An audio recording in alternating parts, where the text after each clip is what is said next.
Hi friends, YouTube पर आप सभी का स्वागत है। दोस्तों, मैं फिर से आप सभी के सामने अपने चैनल इग्नू लर्नर के माध्यम से एक बहुत ही मोस्ट इम्पॉर्टेंट प्रश्न लेकर आया हूं इस वीडियो में।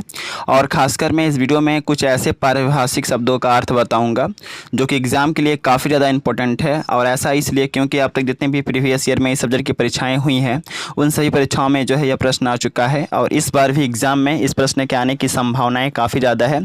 सो आप सभी से हम्बल रिक्वेस्ट है कि आप एग्ज़ाम में जाने से पहले एक दफ़ा इस प्रश्न का आंसर आप जरूर पढ़ के जाइए। ओके, सो स्टार्ट करते हैं। और स्टार्ट करने से पहले आप सभी से एक रिक्वेस्ट है कि अगर आपने मेरे चैनल को अब तक सब्सक्राइब नहीं किया है तो आप इस चैनल को सब्सक्राइब कर लीजिए, क्योंकि इस चैनल पे आपके सब्जेक्ट के इंपॉर्टेंट क्वेश्चन आपसे पहले वीडियो के माध्यम से प्रोवाइड की जाती है।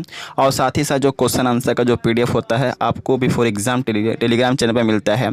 तो बेहतर ये होगा कि आप इस चैनल से जुड़े, क्योंकि इन फ्यूचर जो है काफ़ी ज़्यादा हेल्प मिलने वाला है। ओके, सो प्रश्न की ओर बढ़ते हैं। प्रश्न एग्जाम में आता है कि पारिभाषिक शब्दों का अर्थ स्पष्ट कीजिए। एग्जाम में पाँच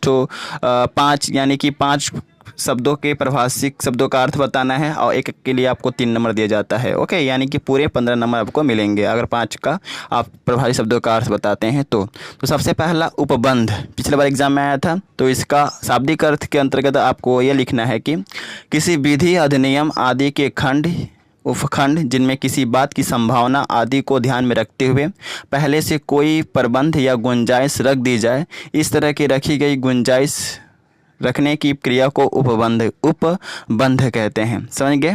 किसी विधि, अधिनियम आदि के खंड, उपखंड जिनमें किसी बात की संभावना आदि को ध्यान में रखते हुए पहले से कोई प्रबंध या गुंजाइश रख दी जाए। इस तरह की रखी गई गुंजाइश रखने की क्रिया को उपबंध कहते हैं। अगला है आयोग। ओके, तो आयोग का शाब्दिक अर्थ होता है कोई विशेष कार्य संपन्न करने के लिए या किसी विशेष कार्य को पूरा करने के लिए नियुक्त व्यक्तियों के मंडल को आयोग कहते हैं। समझ गए ना? तो आयोग का शाब्दिक अर्थ क्या होता है? कोई विशेष कार्य संपन्न करने के लिए या किसी विशेष कार्य को पूरा करने के लिए नियुक्त व्यक्तियों के मंडल को आयोग कहते हैं। दूसरे शब्दों में हम कह सकते हैं कि किसी विशेष कार्य को पूरा करने के लिए जिन व्यक्तियों की नियुक्ति की जाती है ऐसे व्यक्तियों के समूह को आयोग कहते हैं। आयोग को इंग्लिश में हम लोग बोलते हैं कमीशन। अगला है समिति।